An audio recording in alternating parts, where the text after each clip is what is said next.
Halo teman-teman semuanya.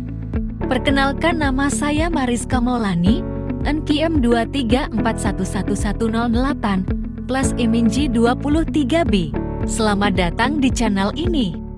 Di video kali ini, kita akan bahas topik yang sering banget kita dengar, tapi kadang belum kita pahami secara mendalam, yaitu fungsi pajak.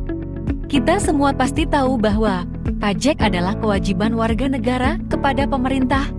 Tapi tahukah kamu, pajak itu punya dua fungsi utama yang sangat penting untuk keberlangsungan negara, yaitu fungsi anggaran dan fungsi mengatur. Yuk, kita bahas satu persatu dengan contoh yang gampang dimengerti. Pertama, fungsi anggaran budgetary function. Fungsi ini menjelaskan bahwa pajak adalah sumber penerimaan utama negara. Uang yang dikumpulkan dari pajak digunakan untuk membiayai seluruh kegiatan pemerintahan. Bayangkan saja, kalau negara diibaratkan seperti rumah tangga, maka pajak itu adalah gaji atau pendapatan yang digunakan untuk memenuhi kebutuhan sehari-hari. Tanpa pajak, negara tidak akan punya dana untuk membangun jalan, rumah sakit, sekolah, hingga fasilitas umum lainnya. Contohnya, setiap kali kamu melihat jalan tol yang mulus, sekolah negeri yang berdiri megah, atau rumah sakit yang melayani masyarakat, semua itu tidak lepas dari dana pajak yang dikelola oleh pemerintah. Bahkan, gaji para pegawai negeri, TNI, Polri, dan tenaga kesehatan juga berasal dari pajak yang kita bayarkan. Jadi, lewat fungsi anggaran ini, pajak berperan sebagai tulang punggung pembangunan nasional dan memastikan negara dapat berjalan dengan baik. Kedua, fungsi mengatur regulatory function.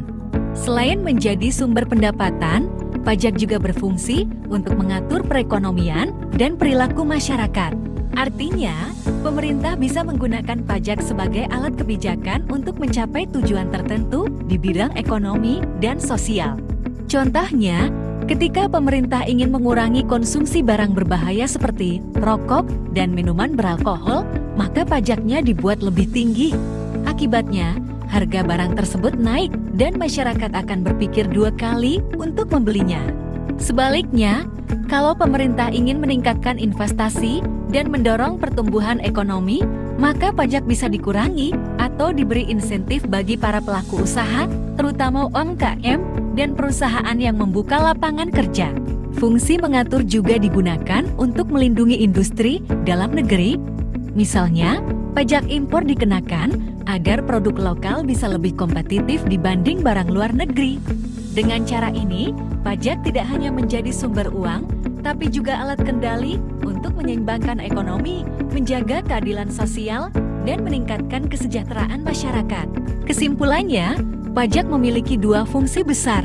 Satu, fungsi anggaran, yaitu untuk membiayai seluruh kegiatan pemerintahan dan pembangunan nasional.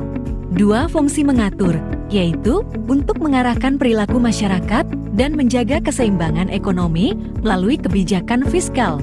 Terima kasih sudah menonton.